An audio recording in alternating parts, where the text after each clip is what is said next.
आज की एक और बड़ी खबर है, आतंकवाद पर मौलाना बनाम मौलाना। दिल्ली में धमाका हुआ, धमाके के बाद कार्रवाई शुरू हुई और कार्रवाई पर सवाल उठने लगे जो गिरफ्तारियां हुई उस पर। तस्वीर देखिए, अगली तस्वीर में आपको दिखाऊं अरशद मदनी ने कल सवाल उठाए थे गिरफ्तारियों पर और एक्शन जो हो रहा था धमाकों पर उन पर। अब इमाम एसोसिएशन के हेड उमर इलियासी ने अरशद मदनी को जवाब दिया है। अरशद मदनी ने सवाल उठाया, अगली तस्वीर में आपको दिखाऊं जो गिरफ्तारियां हुई, गिरफ्तारियों में लगभग कई लोगों को गिरफ्तार किया गया जो डॉक्टर्स हैं जिन पर आरोप है।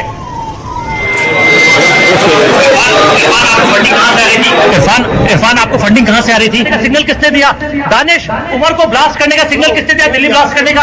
रॉकेट बनाने में एक्सपर्ट था। फिलहाल कड़ी सुरक्षा के बीच में उसे पटियाला हाउस के अंदर भेजा जा रहा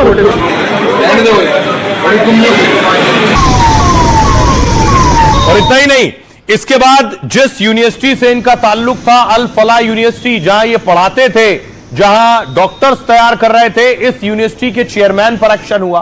अगली तस्वीर देखिए, चेयरमैन जवाद को ईडी ने उठा लिया। कई 100 करोड़ के मनी लॉन्ड्रिंग के आरोप में ईडी ने उठाया है। बस इसी एक्शन पर अरशद मदनी ने सवाल उठाए इशारों में।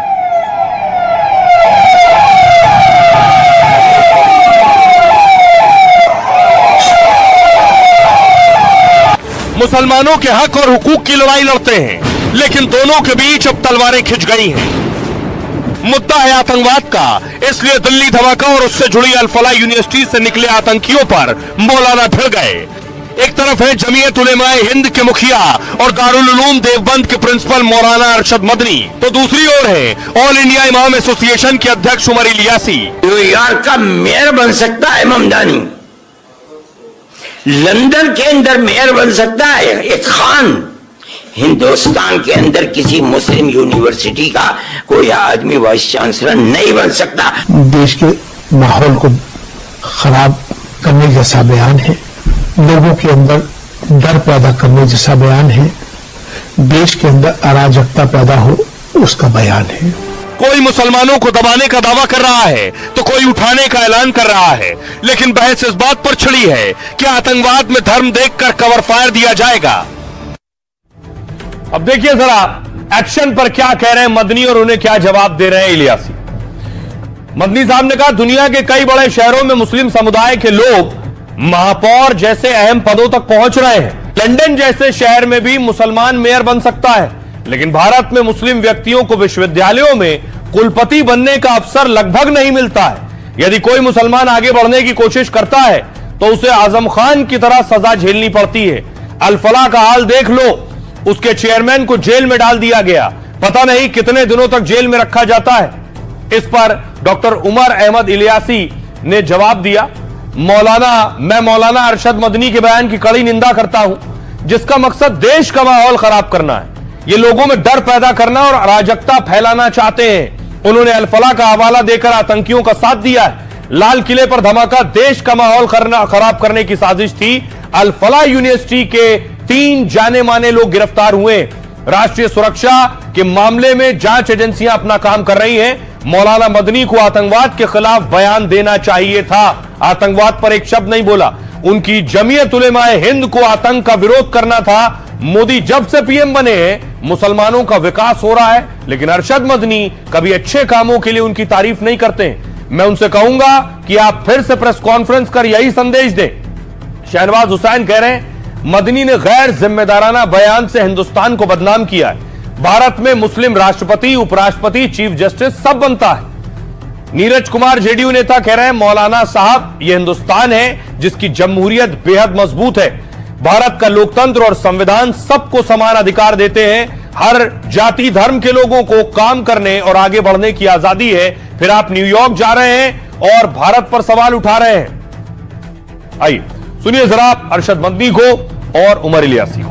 लंदन के अंदर मेयर बन सकता है एक खान, हिंदुस्तान के अंदर किसी मुस्लिम यूनिवर्सिटी का कोई आदमी वाइस चांसलर नहीं बन सकता, और अगर बनेगा तो आजम खान की तरह जेल के अंदर जाएगा, इकबाल की तरह औलाद जेल में डाल दी जाएगी। आज देख लीजिए अल फलाह का क्या हो रहा है।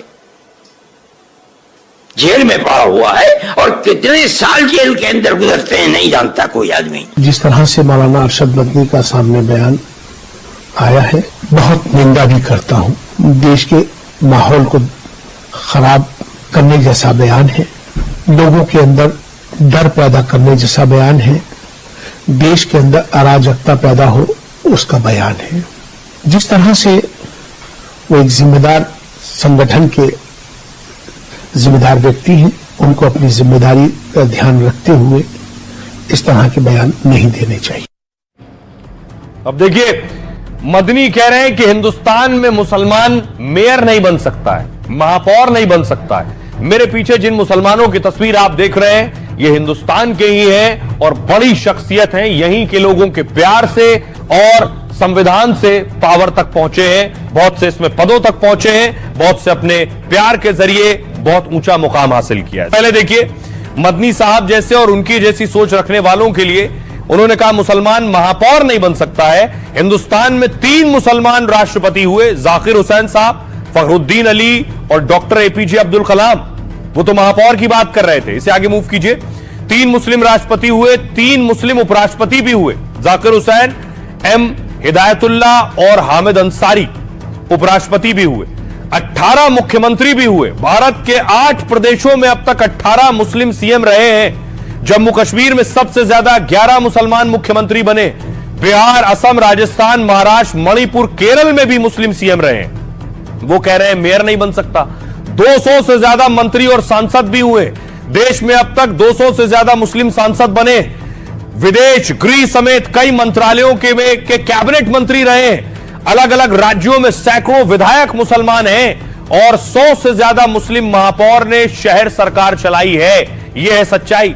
वो कह रहे हैं मेयर नहीं बन सकता। 4 चीफ जस्टिस ऑफ इंडिया मुसलमान रहे हैं। ये चारों की तस्वीर है, जिसमें मोहम्मद हिदायतुल्ला आपके सामने है, मिर्जा, जस्टिस मिर्जा आपके सामने है और 2 और जस्टिस आपके सामने हैं, जो बताता है कि बड़े बड़े चीफ जस्टिस भी मुसलमान इस पद तक पहुंचे हैं। अगली तस्वीर में आपको दिखाऊं, आईबी के चीफ सैयद आसिफ इब्राहिम, खुफिया विभाग जो देश का सबसे बड़ा इंटेलिजेंस ब्यूरो है, उसके मुखिया रहे सैयद आसिफ इब्राहिम। कई मुस्लिम कुलपति रही हैं। डॉक्टर नईमा खातून अलीगढ़ मुस्लिम यूनिवर्सिटी की पहली महिला कुलपति बनी है। इसके अलावा डॉक्टर मजहर आसिफ अक्टूबर 2024 में जामिया मिलिया इस्लामिया के कुलपति बने हैं और डॉक्टर सैयद एनुल हसन जो जुलाई 2021 में मौलाना आजाद यूनिवर्सिटी हैदराबाद के कुलपति बने हैं। फिल्मी सितारे देखिए जरा, दिलीप कुमार, मधुबाला, वहीदा रहमान, आज के वक्त में शाहरुख खान आप देख लीजिए, और सलमान खान, आमिर खान, इरफान खान, नसीरुद्दीन शाह। क्रिकेटर देखिए, मोहम्मद अजहरुद्दीन, जहीर खान, मोहम्मद कैफ और मोहम्मद शमी जैसे खिलाड़ी, इरफान पठान, यूसुफ पठान, सानिया मिर्जा जैसी टेनिस सनसनी। ये तस्वीरें और ये दिखाने के पीछे वजह यह है कि मदनी साहब जो कह रहे हैं उससे लोगों को क्या गुमराह करना मकसद है। एक सच्चाई यह है कि जहां 100 करोड़ से ज्यादा हिंदू आबादी जिस मुल्क में रहती हो, वहां मुसलमान बड़े बड़े पदों पर भी रहे हैं और बड़ा प्यार और प्रेम के जरिए बड़ी शख्सियत भी बने।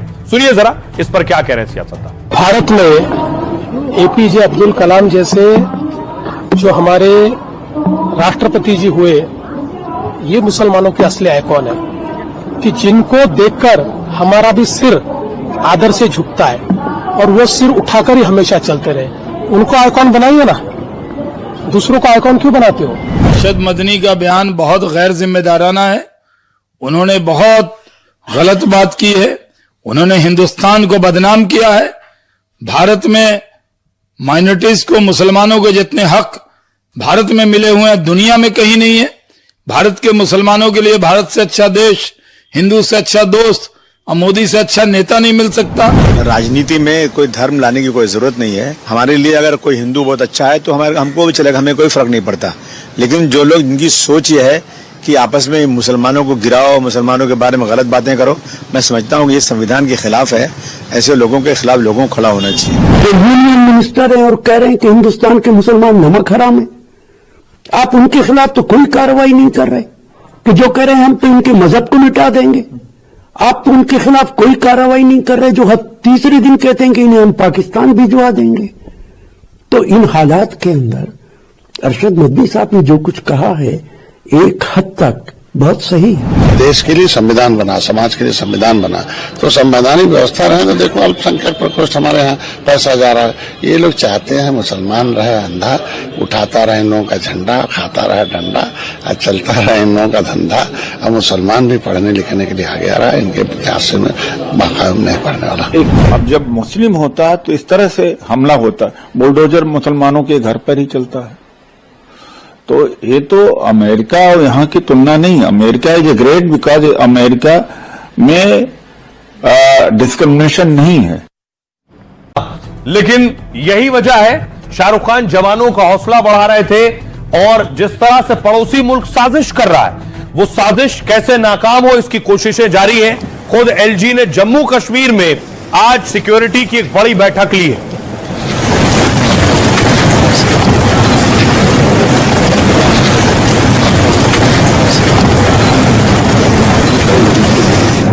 दूसरी तरफ भारत पाकिस्तान बॉर्डर पर आज एक ड्रोन पकड़ा गया है।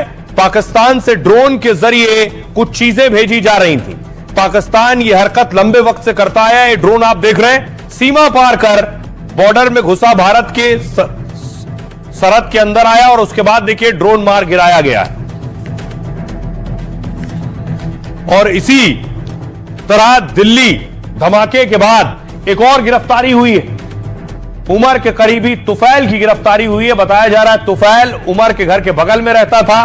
तुफैल इससे पहले भी पीएसए के तहत कुछ महीने जेल जा चुका है।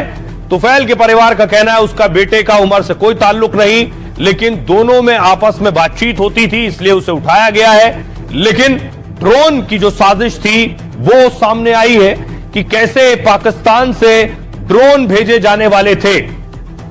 आतंकियों को मिलने वाले ड्रोन भारी और ताकतवर थे। तैयारी ये थी, ये आधुनिक और लॉन्ग रेंज के ड्रोन थे जिसे पाकिस्तानी हैंडलर भारत पहुंचाना चाहते थे। लॉन्ग रेंज यानी ये कई किलोमीटर की रेंज तक उड़ सकते थे। ये ड्रोन सामान्य ड्रोन से ज्यादा वजन उठाने में सक्षम होते थे। ऐसे ही ड्रोन से पाक से हथियार और ड्रग्स की स्मगलिंग होती है। ये ड्रोन 10 किलो तक वजन उठाने की क्षमता रखते हैं, जिनमें विस्फोटक बांधकर धमाके की साजिश रची जा रही थी। लेकिन इतने भारी और बड़े ड्रोन भेजना आसान नहीं था, इसलिए क्या किया कि ड्रोन को कई पार्ट्स में भेजने की रणनीति तैयार हुई। इसके लिए पाकिस्तानी हैंडलर किसी दूसरे देश से एक्सपोर्ट कंपनी के जरिए ड्रोन के पार्ट्स भेजते थे। दावा है कि पार्ट्स आ जाने के बाद आतंकी इनको असेंबल करते थे और फिर ड्रोन पर तैयार किया गया विस्फोटक बांधकर धमाका करते थे। आतंक के इस ऑर्डर का खुलासा आतंकी दानिश ने किया है, जो आतंकियों के लिए हमास स्टाइल में ड्रोन हमले में की फिराक में था। सुनिए जरा, हमारे सहयोगी प्रदीप दत्ता की रिपोर्ट देखिए। जैसे मोहम्मद का white collar terror module Hamas की रणनीति का उपयोग कर रहा है, यह कोई संयोग नहीं है। ड्रोन को हथियार बनाने तक और हथियारों के जखीरे को अस्पताल में छुपाने तक, यह सब ऐसे लगता है जैसे हमास की आंत की पुस्तक से चुराए हुए पन्ने हो।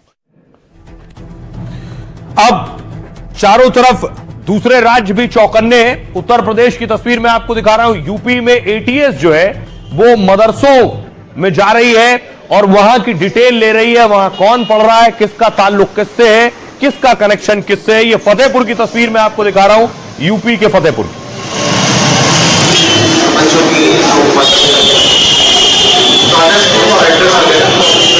तो यूपी एटीएस के अलावा श्रावस्ती से भी तस्वीर सामने आई है। श्रावस्ती में भी जो मदरसे हैं वहां पर पड़ताल की जा रही है। एहतियातन सारे डॉक्यूमेंट्स और पूरी जानकारी जुटाई जा रही है।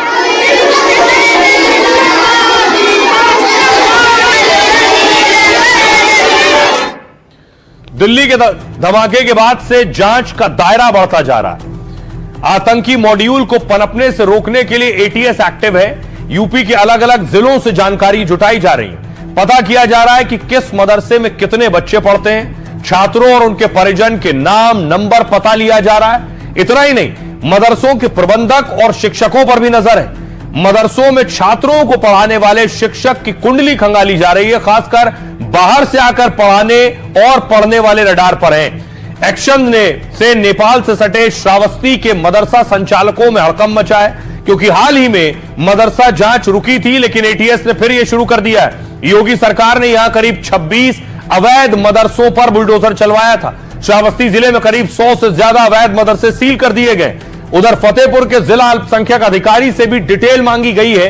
इनके मुताबिक फतेहपुर जिले में फिलहाल कुल 111 मदरसे हैं, जिनमें 800 से ज्यादा शिक्षक और 10,000 से ज्यादा बच्चे पढ़ते हैं।